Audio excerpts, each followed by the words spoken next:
I'm Jenny Eagle, reporter for Leah, and I'm here with Wim Fabricius, who is the President and Managing Director of Europe, Middle East and Africa, Kito Crosby. Wim, you have some exciting news because you're celebrating a milestone anniversary. Tell me about that. We are celebrating this year the 260th anniversary of Gunnebo Industries. Our brand, in 1764, the company was founded in the beautiful city of Gunnebo in Sweden.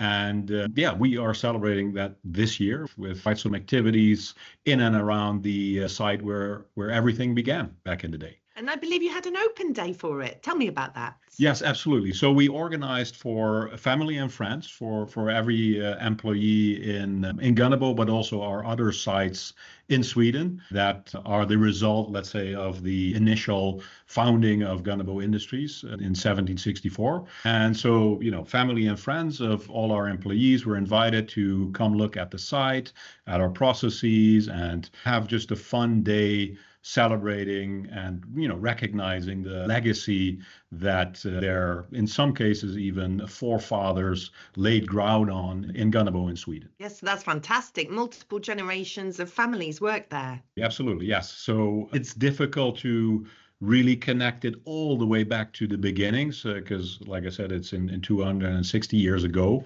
So that's quite some years where not all names and structures and governments were in place so that we can actually track it fully down. But yes, there are certainly people that work for us today that their grandfathers were working for Gunnebo in those early days. Yes. That's fantastic. And tell me a little bit more about Mr. GrabiQ.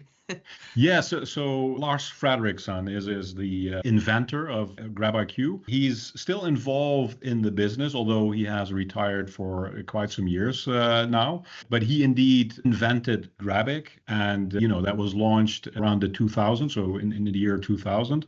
And it's still, I would say, one of the key innovations that was done under Gunnebo, the Gunnebo Industries. And still today, it's the leading brand, the leading, let's say, solution for lifting when it comes to chain and chain fittings solutions. So it's still something that's going strong. We have added and did some changes here and there, but yes, it's just great to see that even it's being copied. It's almost like a luxury handbag that's being copied. You do get some pride of it that people recognize that, wow, this is the best of the best, and we need to copy that. Yes, but still highly engaged. He was also part of the event that we did. So Lars was actually there to celebrate with friends and families, some of whom he obviously worked together with, but also many, many new team members that were just eager to listen and learn from his journey and his thoughts on Gunnebo Industries brand and products and how we can improve safety in the world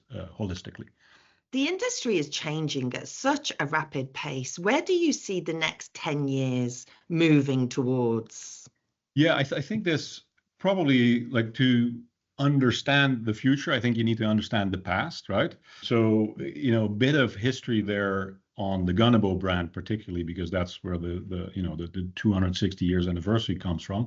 That all started as a nail and bolt forging company, and it developed and innovated itself into what it is today. Whereas, starting with nails and bolt, you sort of bend it, then you put it together, and then you weld it, and now you have a chain, right? How can we? And the thing is there, and this connects with the future.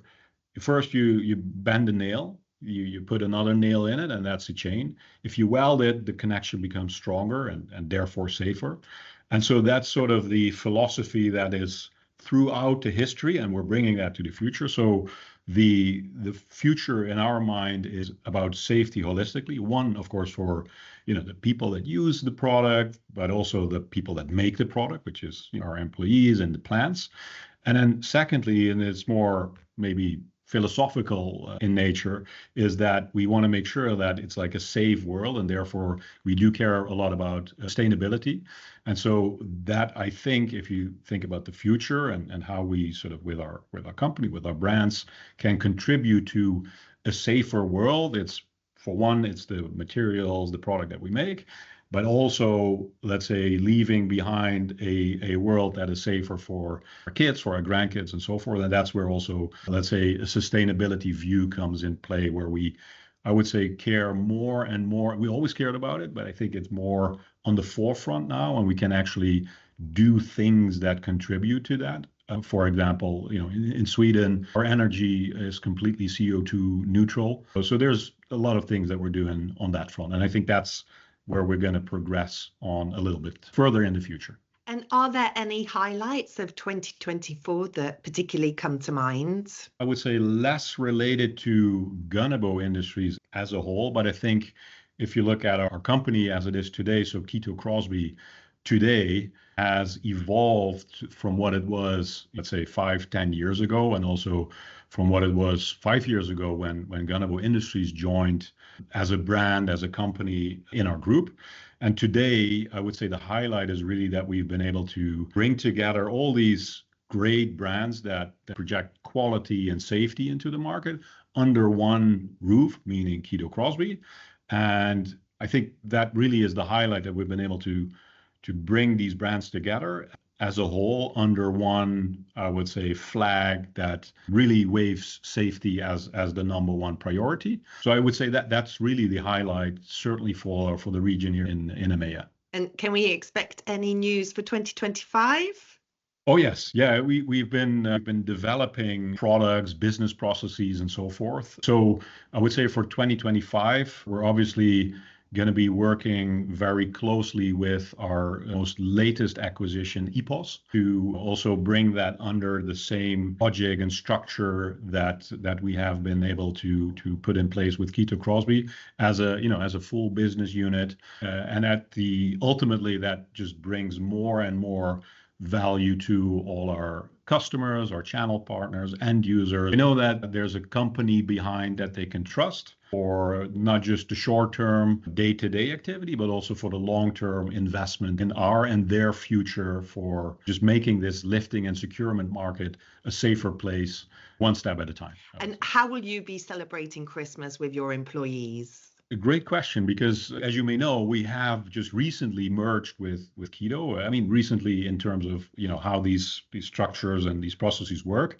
And so we're doing it in different ways. So in EMEA, we have about 1,000 team members, employee owners. And in principle, every site and location will do their local celebration, because we do appreciate the local way of celebrating events. Like Christmas is experienced in a different way in Sweden versus Italy versus UK versus Germany. But we do a couple bigger sites events where we're going to have dinner with the team. We're going to have some skiing, wintry sort of fun events. So a whole lot of things that we're doing to make sure that everybody's ready to start their Christmas holiday with family and friends. Fantastic. Well, thank you very much for your time today.